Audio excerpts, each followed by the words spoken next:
So I'm here with the legend, Mr. LA Ram himself, Mr. Eric Dickerson. First of all, it's good to see you back on the sideline, sir. Well, thank you. I'll be at the game tomorrow. Hey, you know what? The one thing I wanted to ask you, you were there, the fight for LA, but it was really truly a fight for LA between the Chargers and Rams. Is it something that's being overblown? Is it something that normally happens when you have these scrimmages in training camp or preseason? Well, first of all, you have two teams in LA. Anytime a team scrimmages another team, it's going to be fights. It really is. I mean, and first of all, LA is the second largest market.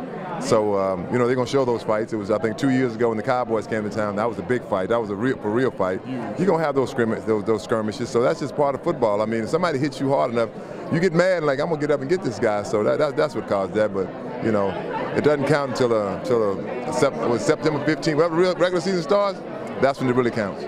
When you look at the game today, how much has it changed from the time that you played? You know, the game has changed in the context of a lot of quick passes and so forth, quick throws out of the backfield and so forth. So the running back position has been diminished a little bit because of the air attack. But it doesn't take away from who the running back really is and how important his role really is to a team. I think when teams get in trouble and they need to run the clock out, they run the ball. First and foremost, Jerry Jones going into the Hall of Fame. What did that mean to you to see that happen? I think I'm so happy for Jerry. I'm so happy for his accomplishments. You know, to be there when he first bought the team and things didn't work out well.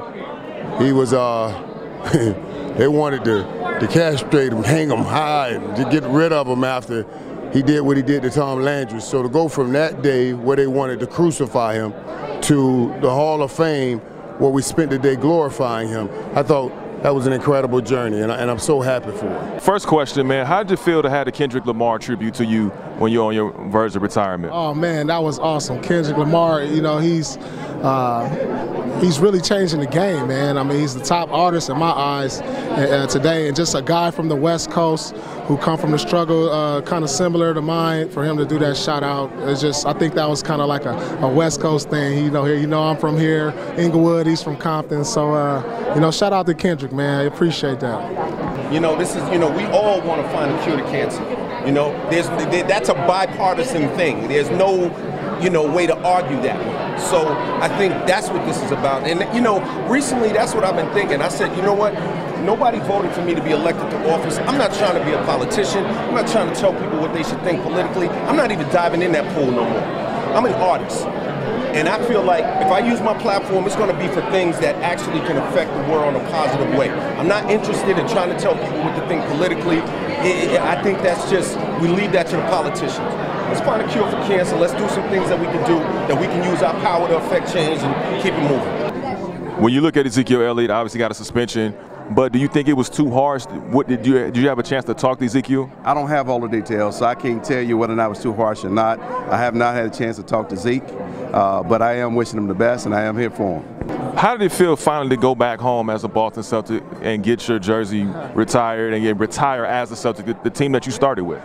You know, that's always something I said I would do as a Celtic. Many years ago, when I think I was in my 6th or 7th year, I said, no matter what happens, I know this business, it can be shaky at times, and people get traded, people move on. That's what happened, but I did say at one point that I want to retire Celtic, and, I was able to do it my way. You look at the Oakland Raiders, they have Derek Carr. You look at the defense with Khalil Mack. What do the Raiders need to do? Obviously, they're favorite to obviously make it to the Super Bowl, but what do they need in addition to get over that hump and get past the New England Patriots? You know what? Just consistency. They're going to have the talent, across the board. Their offense is going to be amazing. Derek Carr is the unquestioned, leader of that team, especially on offense. And then you got Khalil Mack, who's a force, like you just mentioned. But consistency, down the stretch. They're not going to be able to have lapses, in those times where they don't seem focused on what the task is. But as long as they, continue to keep their eyes forward and eyes on the prize, that team's going to be fine. You're a guy, Todd Gurley, seems like he has a different approach, a different energy this season. How much credit is that for Sean McVay for coming in, being that offensive-minded coach, and how much is it just him willing to prove, hey, I am the premier back in LA and premier back in the NFL? Well, I think it's both. I mean, I think, you know, that after the season he had last year, and really, I can say it wasn't his fault. I mean, if you don't get no blocking up front, it ain't going to happen. It's like a quarterback. If you throw the ball and they drop it, no, it's not your fault. And also having Sean McVay, an offensive-minded coach, come in. Now, we had defensive-minded coaches before, but still we have Wade Phillip, who's a great defensive coach. But I think Sean will do a good job of trying to get the ball to Todd and to the receivers.